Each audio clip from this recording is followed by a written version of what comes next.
പ്രിയമുള്ളവരെ, നിങ്ങൾ കേട്ടുകൊണ്ടിരിക്കുന്നത് ബൈബിൾ ഇൻ എ ഇയർ. ഒരു വർഷം കൊണ്ട് വിശുദ്ധ ബൈബിൾ വായിച്ച് മനസ്സിലാക്കാൻ സഹായിക്കുന്ന ഈ ദൈവവചന വായനാ പദ്ധതി നിങ്ങളിലേക്ക് എത്തിക്കുന്നത് അസെൻഷൻ. ഞാൻ ഡാനിയലച്ചൻ. വചന വായനയിലൂടെ ദൈവസ്വരം കേൾക്കാനും ദൈവത്തിൻ്റെ കണ്ണുകളിലൂടെ നമ്മുടെ ജീവിതത്തെ നോക്കിക്കാണാനും ബൈബിളിലൂടെ മനോഹരമായ ഒരു യാത്രയ്ക്ക് നിങ്ങളെ ഞാൻ ക്ഷണിക്കുകയാണ്. വിശുദ്ധ വേദപുസ്തകത്തിലെ 73 ഗ്രന്ഥങ്ങളിലായി പരന്നു കിടക്കുന്ന മനുഷ്യരക്ഷയുടെ കഥ ഒരു പ്രമേയമായി മനസ്സിലാക്കുന്നതിന് the great adventure Bible timeline എന്ന വായനാ സഹായി നമ്മൾ ഉപയോഗിക്കുന്നു. ഈ വായനാ സഹായി BIYindia.com/Malayalam എന്ന ലിങ്കിൽ ലഭ്യമാണ്. ഇന്ന് 239 ദിവസം. ഇന്ന് വായിക്കുന്ന വചനഭാഗങ്ങൾ ജെറമിയ അധ്യായം 22, ഡാനിയേൽ പ്രവാചകന്റെ പുസ്തകം അധ്യായം 3, സുഭാഷിതങ്ങൾ അധ്യായം 15, വാക്യങ്ങൾ 29 മുതൽ 33 വരെ. നാം വചനം വായിച്ചു തുടങ്ങുന്നു. നാം വചനം വായിക്കുമ്പോൾ വചനം നമ്മെ വായിക്കുകയാണ്. ജെറമിയ അധ്യായം 22. കർത്താവ് ഇപ്രകാരം അരുൾ ചെയ്തു: നീ യൂദാ രാജാവിൻ്റെ കൊട്ടാരത്തിൽ പോയി അവിടെ ഈ വചനം അറിയിക്കുക. നീ പറയണം, ദാവീദിൻ്റെ സിംഹാസനത്തിലിരിക്കുന്ന യൂദാ രാജാവേ, നീയും നിന്റെ സേവകരും ഈ കവാടങ്ങളിലൂടെ പ്രവേശിക്കുന്ന നിന്റെ ജനവും കർത്താവിൻ്റെ വാക്ക് കേൾക്കുവിൻ. കർത്താവ് ഇങ്ങനെ അരുൾ ചെയ്യുന്നു: ന്യായവും നീതിയും പുലർത്തുവിൻ. കൊള്ളയടിക്കപ്പെട്ടവനെ മർദ്ദകന്റെ കയ്യിൽ നിന്ന് മോചിപ്പിക്കുവിൻ. പരദേശിയെയോ അനാഥനെയോ വിധവയെയോ നിങ്ങൾ ഞെരുക്കരുത്, ആക്രമിക്കരുത്. ഈ സ്ഥലത്ത് നിങ്ങൾ നിരപരാധിയുടെ രക്തം വീഴ്ത്തരുത്.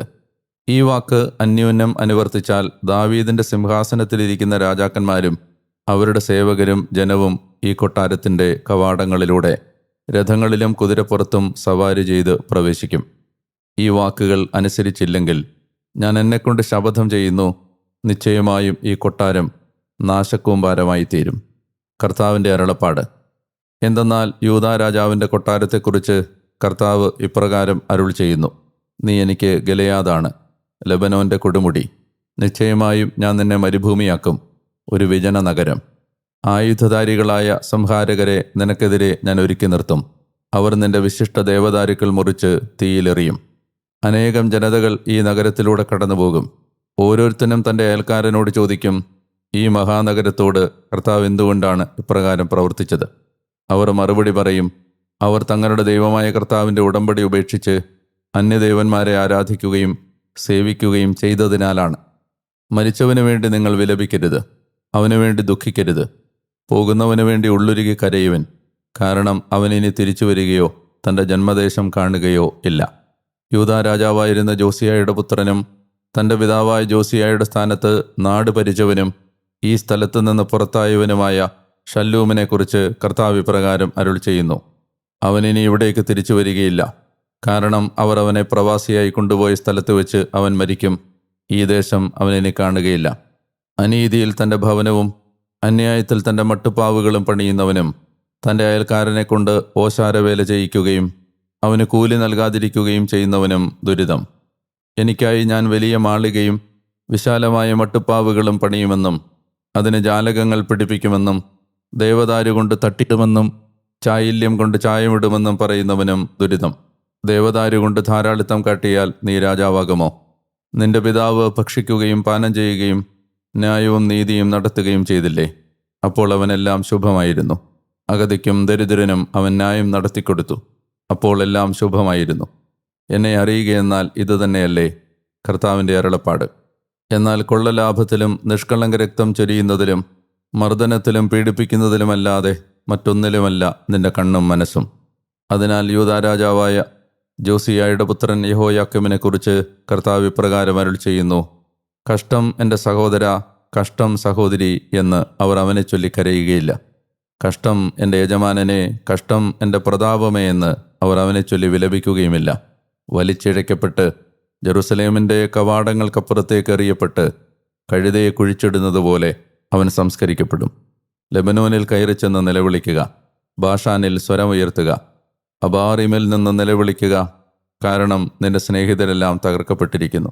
നിന്റെ ഐശ്വര്യകാലത്ത് നിന്നോട് ഞാൻ സംസാരിച്ചു, ഞാൻ അനുസരിക്കുകയില്ല എന്ന് നീ പറഞ്ഞു. നിന്റെ യൗവനം മുതൽ ഇതായിരുന്നു നിന്റെ മാർഗം. നീ എൻ്റെ ശബ്ദം അനുസരിച്ചില്ല. നിന്റെ ഇടയന്മാരെയെല്ലാം കാറ്റ് മേയിക്കും.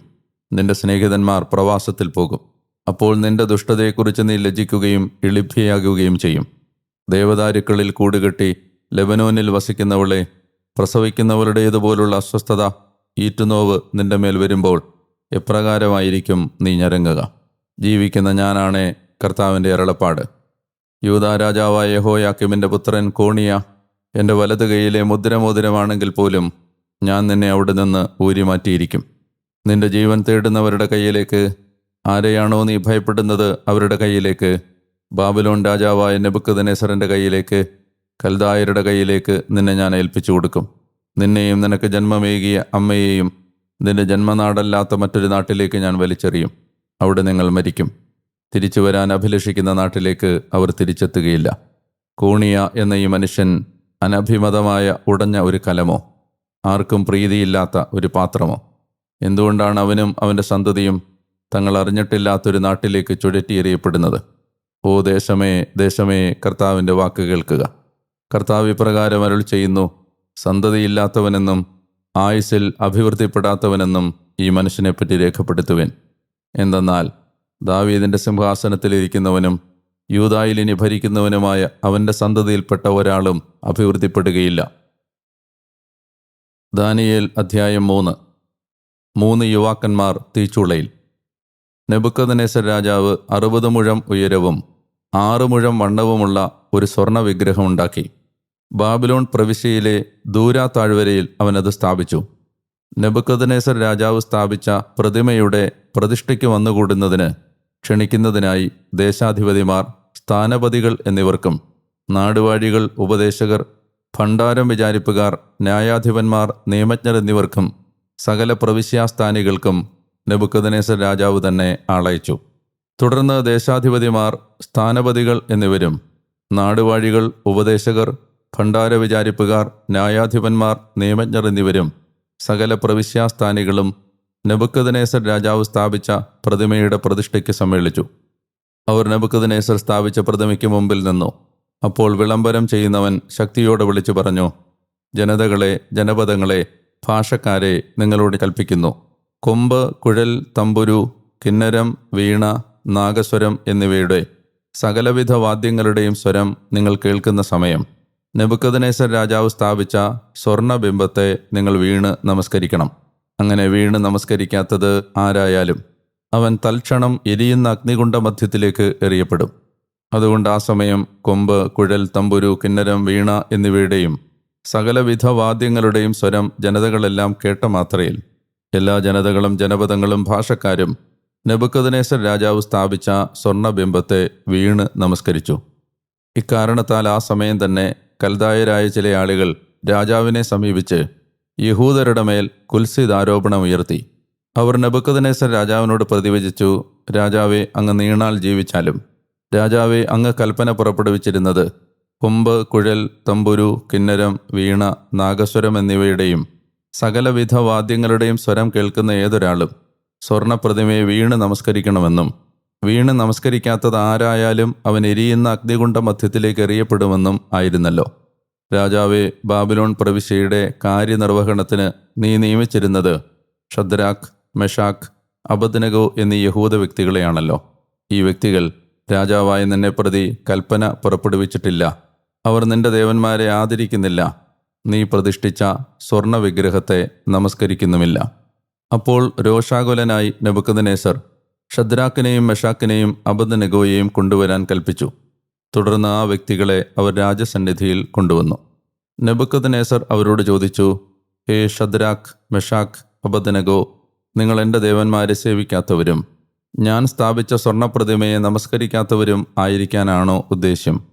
ഇപ്പോൾ തയ്യാറാണെങ്കിൽ കൊമ്പ്, കുഴൽ, തമ്പുരു, കിന്നരം, വീണ, നാഗസ്വരം എന്നിവയുടെയും സകലവിധ വാദ്യങ്ങളുടെയും നാദം കേൾക്കുന്ന സമയം ഞാൻ ഉണ്ടാക്കിയ പ്രതിമയെ നിങ്ങൾ വീണ് നമസ്കരിക്കണം.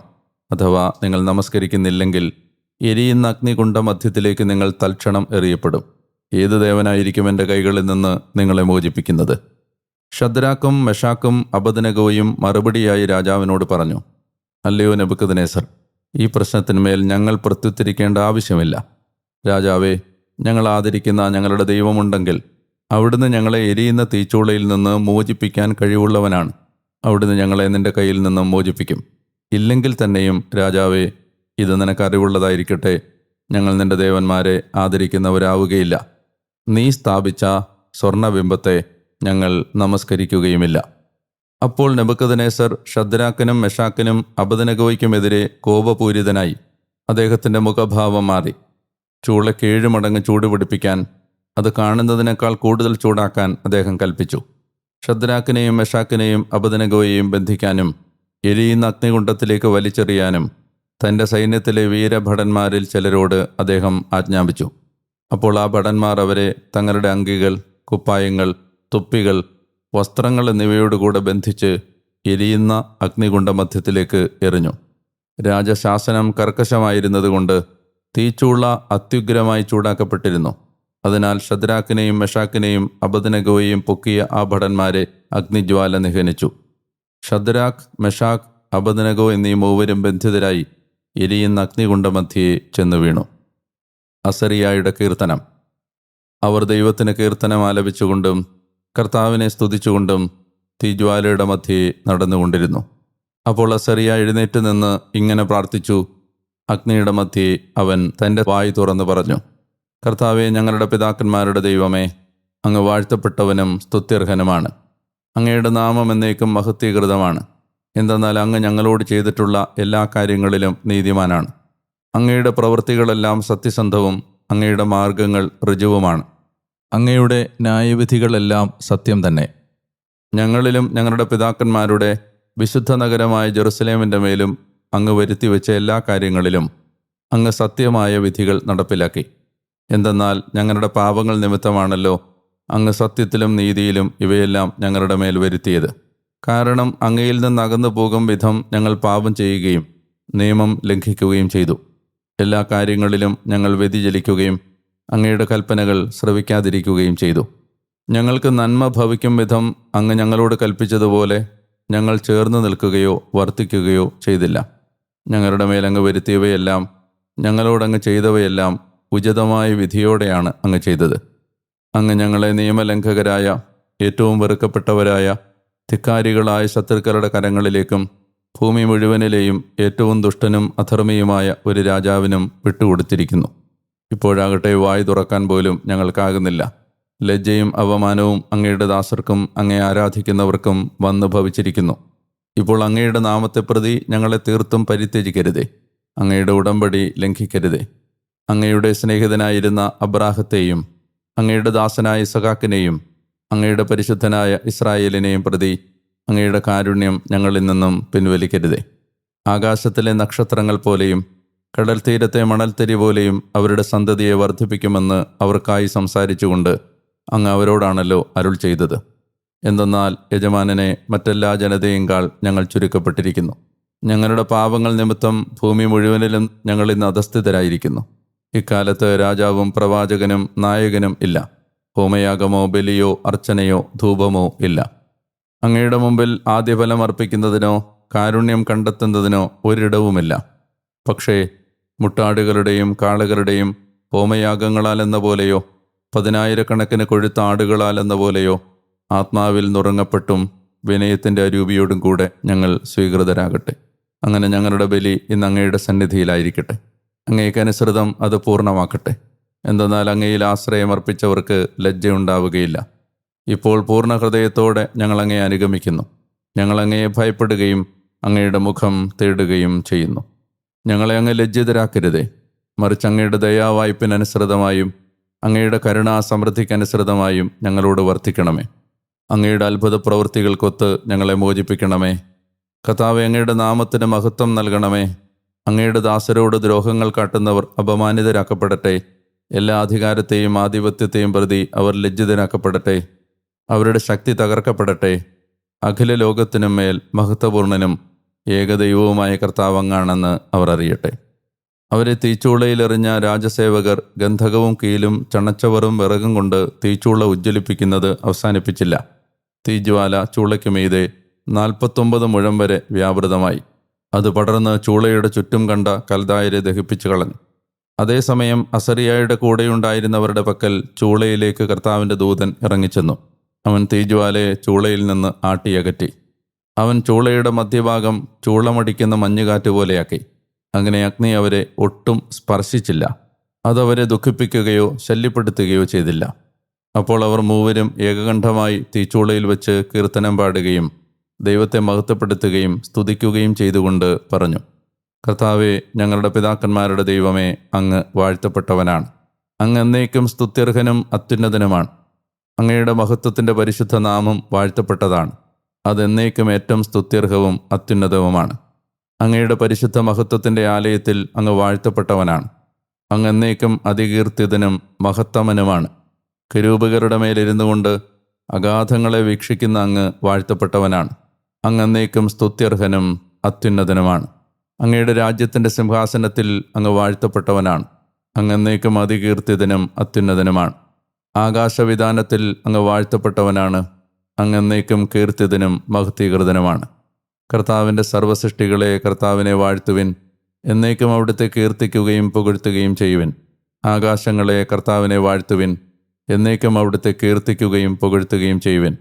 കർത്താവിൻ്റെ ദൂതന്മാരെ കർത്താവിനെ വാഴ്ത്തുവിൻ. എന്നേക്കും അവിടുത്തെ കീർത്തിക്കുകയും പുകഴ്ത്തുകയും ചെയ്യുവിൻ. ആകാശത്തിന് മുകളിലുള്ള ജലസഞ്ചയമേ കർത്താവിനെ വാഴ്ത്തുവിൻ.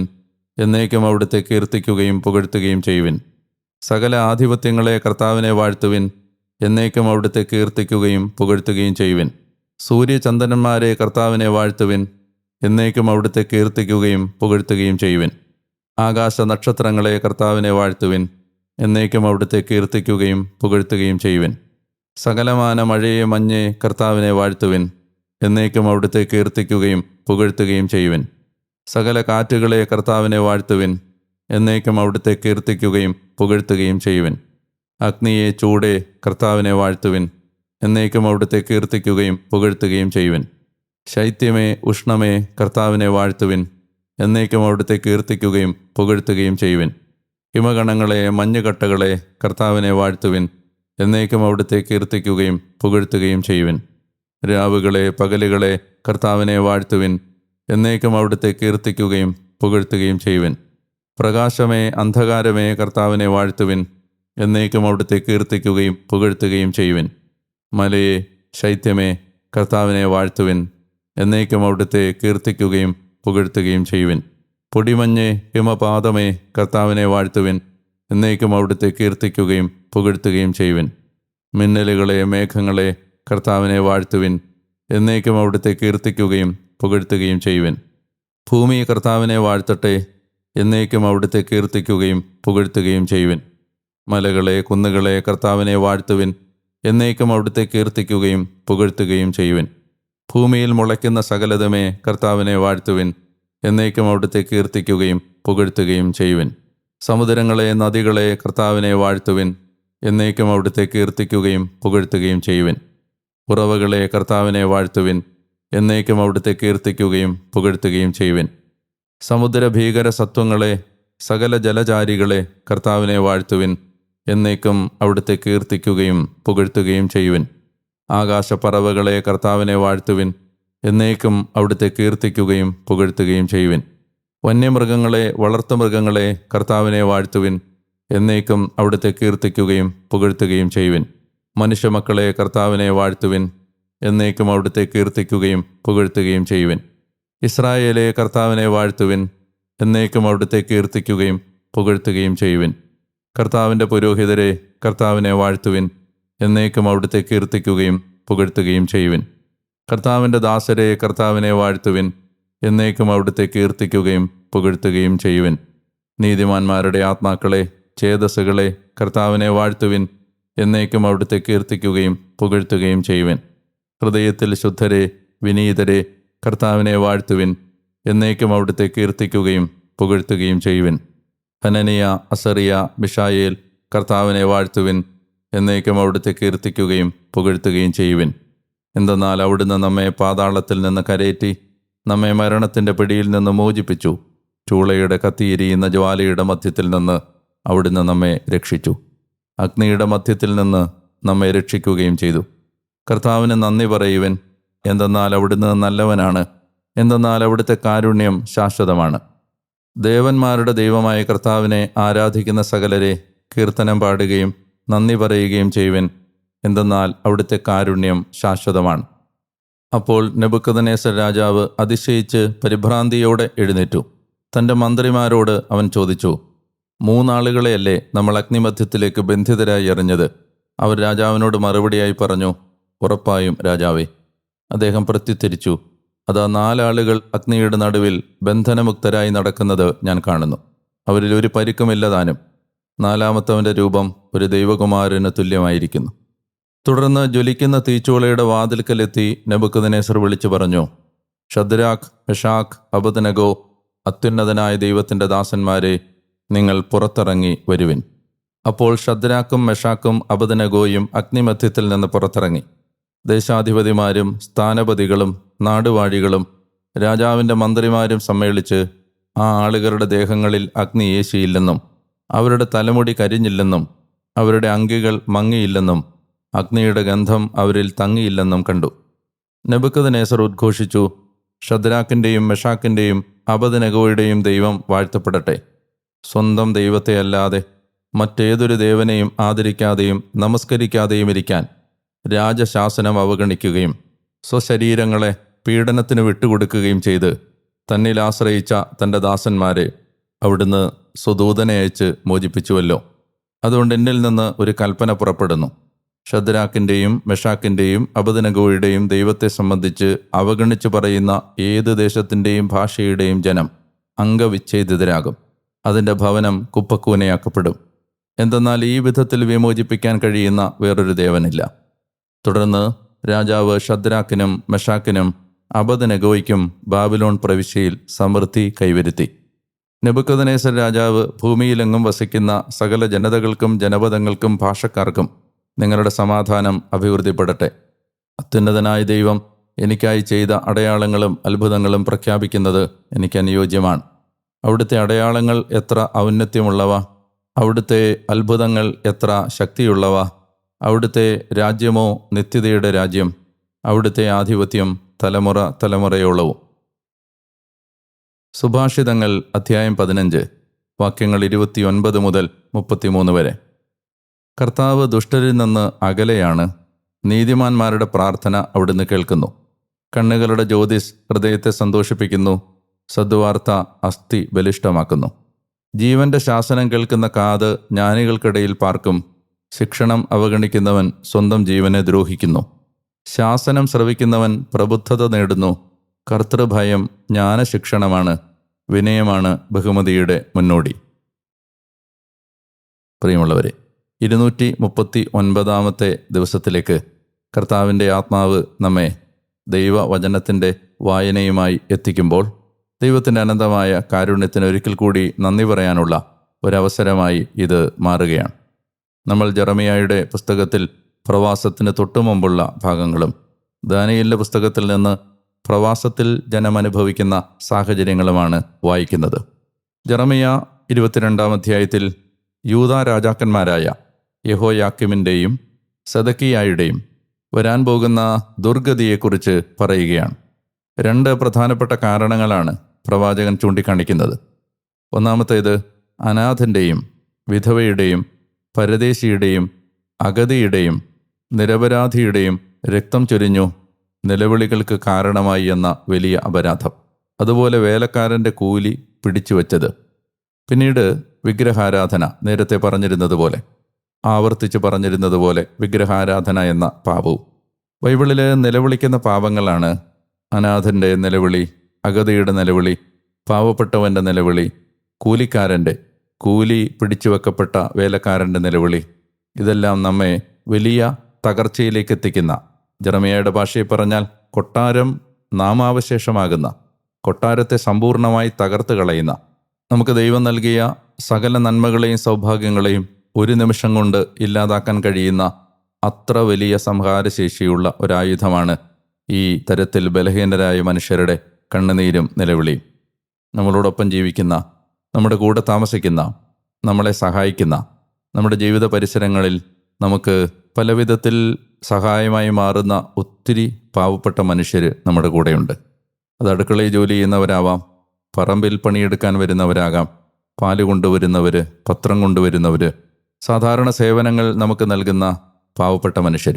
ഇത്തരം മനുഷ്യരുടെ കണ്ണുനീരിന്, ഇത്തരം മനുഷ്യരുടെ നിലവിളികൾക്ക് കാരണമാകാതിരിക്കുന്നത് നമുക്ക് ദൈവം തന്ന നന്മകൾ നഷ്ടപ്പെടാതിരിക്കുന്നതിന് സഹായിക്കും. ദാനിയേലിൻ്റെ പുസ്തകത്തിലേക്ക് വരുമ്പോൾ പ്രവാസത്തിൽ എത്തിയ ജനം കാണിക്കുന്ന വലിയൊരു വിശ്വസ്തതയുടെ സാക്ഷ്യമാണ് ഈ സംഭവം. നമ്മളിവിടെ കാണുന്നത് രാജാവ് വിളമ്പുന്ന ഭക്ഷണ സാധനം കൊണ്ട് മലിനരാവുകയില്ലെന്ന് നിശ്ചയിച്ച് ഉപവാസത്തിലും പ്രായശ്ചിത്തത്തിലും പ്രാർത്ഥനയിലും തങ്ങളുടെ ജീവിതത്തെ, വ്യക്തി ജീവിതത്തെ വിശുദ്ധിയോടെ കാത്തു സൂക്ഷിക്കാൻ ശ്രമിച്ച 4 ചെറുപ്പക്കാരിൽ 3 പേർക്ക് മറ്റൊരു പരീക്ഷണം വന്നു ചേരുകയാണ്. തങ്ങളുടെ സ്വകാര്യ ജീവിതത്തിൽ ദൈവത്തെ ഏറ്റുപറഞ്ഞവരെ പരസ്യമായി ദൈവത്തെ ഏറ്റുപറയാനുള്ള ഒരു സാഹചര്യത്തിലേക്ക് ദൈവം എത്തിക്കുകയാണ്. ഈശോ ഇങ്ങനെ പറഞ്ഞിട്ടുണ്ട്, നിങ്ങൾ എൻ്റെ നാമത്തിൽ നാടുവാഴികളുടെയും അധികാരികളുടെയും മുമ്പിൽ നിൽക്കപ്പെടും, അപ്പോൾ അവിടെ വെച്ച് നിങ്ങൾ എനിക്ക് സാക്ഷ്യം നൽകും. ജീവിതത്തിലെ ഈ തിക്താനുഭവം അവർക്ക് ദൈവത്തെ ഏറ്റുപറയാനും ദൈവശക്തി തെളിയിക്കാനുമുള്ള ഒരു സന്ദർഭമായി മാറുകയാണ്. ഇതാണ് എല്ലാ ജീവിതങ്ങളിലും സംഭവിക്കുന്നതും സംഭവിക്കേണ്ടതും. നമുക്ക് ഒരു ദുരനുഭവമോ അപ്രതീക്ഷിതമായ ഏതെങ്കിലും ഒരു സംഭവമോ ജീവിതത്തിലേക്ക് വരുമ്പോൾ നമ്മളതിനെ ഒരു ദുരന്തമായോ ദൗർഭാഗ്യമായോ കാണുന്നതിനപ്പുറം നല്ല ദൈവം, പ്രത്യേകിച്ച് ദാനിയേലിൻ്റെ പുസ്തകത്തിൽ പറയുന്ന അത്യുന്നതനായ ദൈവം, എല്ലാറ്റിനും ഉപരിയായ ആ ദൈവം ഇത് അനുവദിക്കുന്നത് ദൈവത്തിൻ്റെ ജ്ഞാനത്തിൽ അത് ദൈവമഹത്വത്തിനായി, നമ്മുടെ ജീവിതത്തിൻ്റെ ഉപരി വിശുദ്ധീകരണത്തിനായി മാറും എന്നുള്ളതുകൊണ്ടാണ്. അങ്ങനെ വരുമ്പോൾ ഈ അനുഭവത്തെ ദൈവത്തെ മഹത്വപ്പെടുത്താനും ദൈവശക്തിയെ തെളിയിക്കാനുമുള്ള, നമ്മൾ ആരാധിക്കുന്ന ദൈവം ആരാണെന്നും ആ ദൈവം നമുക്ക് വേണ്ടി എന്തു ചെയ്യുമെന്നും സമൂഹത്തിൻ്റെ മുമ്പിൽ തെളിയിക്കാനുള്ള ഒരു സന്ദർഭമായിട്ട് ഇത് മാറുകയാണ്. ഈ 3 ചെറുപ്പക്കാർ ഈ അഗ്നികുണ്ഡത്തിലേക്ക് എറിയപ്പെട്ടതിനെ അവർ കാണുന്ന വിധം വളരെ ആകർഷകകരമാണ്. ഒന്നാമതായിട്ട് അവർ രാജാവിനോട് പറയുന്നത്, രാജാവേ, ഞങ്ങൾ നിൻ്റെ ബിംബത്തെ ആരാധിക്കാത്തതിൻ്റെ കാരണം നീ ഞങ്ങളെ ആരാധിക്കാത്തതിന് ശിക്ഷയായി കാണിച്ചു തരുന്ന ഈ തീച്ചൂള ഞങ്ങളെ ഭയപ്പെടുത്തുന്നില്ല. കാരണം ഈ എരിയുന്ന തീച്ചൂളയിൽ നിന്ന് ഞങ്ങളെ രക്ഷിക്കാൻ കഴിവുറ്റവനാണ് ഞങ്ങൾ ആരാധിക്കുന്ന ദൈവം. ഒന്നാമതായി അവർ തങ്ങളുടെ ദൈവത്തെക്കുറിച്ച് ഉറപ്പുള്ള ആളുകളാണ്. രണ്ടാമതായിട്ട് അവർ പറയുകയാണ്, ഇനി എങ്ങാനും ആ ദൈവം ഞങ്ങളെ രക്ഷിച്ചില്ലെങ്കിലും ഞങ്ങൾ നിന്നെ ആരാധിക്കില്ല. കാരണം ഞങ്ങളെ ദൈവം രക്ഷിക്കും, അനുഗ്രഹിക്കും, സഹായിക്കും എന്നതുകൊണ്ടല്ല ഞങ്ങൾ ഞങ്ങളുടെ ദൈവത്തെ സേവിക്കുന്നത്, മറിച്ച് അവിടുന്ന് ദൈവമായതുകൊണ്ടും ഞങ്ങൾ അവിടുത്തെ മക്കളായതുകൊണ്ടും ഞങ്ങൾ ഭയത്തിലല്ല സ്നേഹത്തിലാണ് ഞങ്ങളുടെ ദൈവത്തെ അനുസരിക്കുന്നത്. മൂന്നാമതായിട്ട് അവർ ഈ തീച്ചൂള അനുഭവത്തെ കാണുന്നത്, ഇപ്പോൾ അവർക്ക് ദേവാലയമില്ല, ബലിപീഠമില്ല, ബലിയർപ്പണമില്ല, ദഹനധാന്യ സമാധാന അനുരഞ്ജന പാപപരിഹാര ബലികൾ അർപ്പിക്കപ്പെടാൻ സാധ്യതയില്ലാത്തപ്പോൾ അവർ പറയുകയാണ്, ഈ തീച്ചൂളയിൽ കിടക്കുന്ന ഞങ്ങൾ ഈ തീച്ചൂളയെ കാണുന്നത് ഇസ്രായേലിൻ്റെ ജെറുസലേമിൻ്റെ ദേവാലയത്തിൽ ഉണ്ടായിരുന്ന ആ ബലിപീഠത്തിലെ എരിയുന്ന അഗ്നിക്ക് തുല്യമായിട്ടാണ്. ഞങ്ങൾ കാണുന്നത് ആ ബലിവസ്തുവായിട്ടാണ്. അവർ തങ്ങളുടെ ജീവിതത്തെ, ഈ വേദനയെ ഒരു ബലിയർപ്പണമായി കരുതി. നമ്മൾ നമ്മുടെ ജീവിതത്തിലുണ്ടാവുന്ന എല്ലാ സഹനങ്ങളെയും കുരിശിലെ ബലിയോട് ചേർത്ത് വെക്കാൻ കഴിയണമെന്നുള്ള ഒരു വലിയ പാഠമാണ് ഈ ചെറുപ്പക്കാർ നമുക്ക് നൽകുന്നത്. അവർ ഈ അഗ്നിച്ചൂളയെ ജെറുസലേമിലെ ബലിപീഠത്തിലെരിയുന്ന അഗ്നിയായും തങ്ങളെ ഈ ബലിപീഠത്തിൻ്റെ മേൽ വെക്കുന്ന ബലിമൃഗമായും കണ്ടു. അവർ പറഞ്ഞു, ദൈവമേ, ഞങ്ങളുടെ ഈ വേദന ഒരു ബലിയായി അങ്ങ് സ്വീകരിക്കണം. ആ അഗ്നിച്ചൂളയിൽ കിടന്നുകൊണ്ട് അവർ ദൈവത്തെ സ്തുതിക്കുകയും അവിടുത്തോട് പ്രാർത്ഥിക്കുകയും ചെയ്തു. ഏത് ദുരനുഭവത്തിൽ നിന്നും നമ്മൾ പരിക്കേൽക്കാതെ പുറത്തു വരണമെങ്കിൽ തകർച്ചകളിൽ നമ്മൾ ദൈവത്തെ സ്തുതിക്കണം. തീച്ചൂളയുടെ മധ്യേ നമ്മൾ ദൈവത്തെ സ്തുതിക്കണം. എരിയുന്ന തീച്ചൂള നമ്മളെ ചുറ്റി വരിയുമ്പോൾ ദൈവത്തെ സ്തുതിക്കണം. സമുദ്രത്തിൻ്റെ അഗാധത്തിൽ തിമിംഗലത്തിൻ്റെ ഉദരത്തിൽ കിടന്ന് യോന ദൈവത്തെ സ്തുതിച്ചതുപോലെ നമ്മൾ ഒരിക്കലും മാനുഷികമായ കണ്ണിൽ രക്ഷപ്പെടാനാവാത്ത ഈ തിമിംഗലങ്ങളുടെ വായിൽ കിടക്കുമ്പോൾ ദൈവത്തെ സ്തുതിക്കുകയും ആരാധിക്കുകയും ചെയ്യണം. അങ്ങനെ വരുന്ന സമയത്ത് മനോഹരമായ ഒരു കാര്യം നമ്മൾ കാണുകയാണ്. അവർ ഏറ്റുപറയുകയാണ്, ഞങ്ങളുടെ ദൈവം അത്യുന്നതനായ ദൈവമാണ്. ഈ ദാനിയേലിൻ്റെ പുസ്തകത്തിൽ നമ്മൾ ആവർത്തിച്ച് കാണുന്ന ഒരു പ്രയോഗമാണത്, അത്യുന്നതനായ ദൈവം, ദ ലോർഡ് മോസ്റ്റ് ഹൈ, എല്ലാറ്റിനും ഉപരിയായ ദൈവം, എല്ലാവർക്കും ഉപരിയായ ദൈവം. വലിയ വിശ്വാസം തരുന്ന ഒരു ബോധ്യമാണത്. അങ്ങനെ അവർ ദൈവത്തെ ആരാധിച്ചുകൊണ്ടിരിക്കുമ്പോൾ നമ്മൾ കാണുകയാണ്, അഗ്നി അവരെ സ്പർശിച്ചില്ല. ഏത് ദുഃഖം നിറഞ്ഞ ദുരിതപൂർണമായ അനുഭവത്തിൽ നിന്നും ആ ആഘാതമേൽക്കാതെ നമുക്ക് പുറത്തു വരാൻ കഴിയും. നമ്മൾ ദൈവത്തെ ആരാധിച്ച്, ഒരു കാലത്ത് ജെറുസലേമിൻ്റെ ഏറ്റവും വലിയ പാപമായി പ്രവാചകൻ ചൂണ്ടിക്കാണിച്ചത് വിഗ്രഹാരാധനയാണ്. ആ വിഗ്രഹാരാധനയ്ക്ക് പരിഹാരമായി ഈ പ്രവാസത്തിൻ്റെ മണ്ണിൽ ഒരിക്കലും വിഗ്രഹങ്ങളുടെ മുമ്പിൽ ഞങ്ങൾ കുമ്പിടുകയില്ല എന്ന് പറഞ്ഞ് നേരെ വിശ്വാസത്തോടെ നിവർന്നു നിൽക്കുന്ന ഈ ചെറുപ്പക്കാർ നമ്മുടെ ജീവിതത്തിൽ എപ്പോഴും എല്ലാ അനുഭവങ്ങളിലും ദൈവത്തെ ഏറ്റുപറയാനുള്ള വലിയ ഒരു മാതൃകയാണ്, ഒരു പാഠമാണ്. നല്ല കർത്താവേ, ഞാൻ അങ്ങേ ആരാധിക്കുന്നു, അങ്ങേക്ക് നന്ദി പറയുന്നു. ഈ പ്രഭാതത്തിൽ അങ്ങ് ഞങ്ങളോട് കാണിച്ച സ്നേഹത്തിനും ഞങ്ങളോട് സംസാരിച്ചതിനും നന്ദി പറഞ്ഞുകൊണ്ട് ഈ വചനസ്വരം കേട്ടുകൊണ്ടിരിക്കുന്ന ഈ മകനെയും മകളെയും എരിയുന്ന തീച്ചുള്ള അനുഭവങ്ങളിൽ നിന്ന് സ്തുതിയാലും പ്രാർത്ഥനയാലും കൃതജ്ഞതാർപ്പണങ്ങളാലും ദൈവത്തിലുള്ള അടിയുറച്ച ആശ്രയബോധത്താലും കർത്താവെ അങ്ങ് പരിക്കേൽക്കാതെ രക്ഷിക്കണമേ എന്ന് പ്രാർത്ഥിക്കുന്നു. യേശുവിൻ്റെ നാമത്തിൽ ആമേൻ. പ്രിയപ്പെട്ടവരെ, നാളെ വീണ്ടും ഈ വചനസ്വരവുമായി നിങ്ങളുടെ അടുത്തേക്ക് എത്തും വരെ മറക്കരുത്, ഞാൻ ഡാനിയേലച്ചൻ, ഞാൻ നിങ്ങൾക്ക് വേണ്ടി പ്രാർത്ഥിച്ചുകൊണ്ടേയിരിക്കുന്നു. അതുവരെ സ്നേഹിക്കാം, പ്രാർത്ഥിക്കാം, ഈശോയെ പങ്കുവെക്കാം. നല്ലൊരു ദിവസം ദൈവമഹത്വത്തിനായി ജീവിക്കാം. മഹത്വം യേശുവിന് മാത്രം. നാളെ വീണ്ടും കാണാമെന്ന പ്രാർത്ഥനയോടെ സർവശക്തനായ ദൈവം നിങ്ങളെ എല്ലാവരെയും അനുഗ്രഹിക്കട്ടെ. പിതാവിൻ്റെയും പുത്രൻ്റെയും പരിശുദ്ധാത്മാവിൻ്റെയും നാമത്തിൽ ആമേൻ.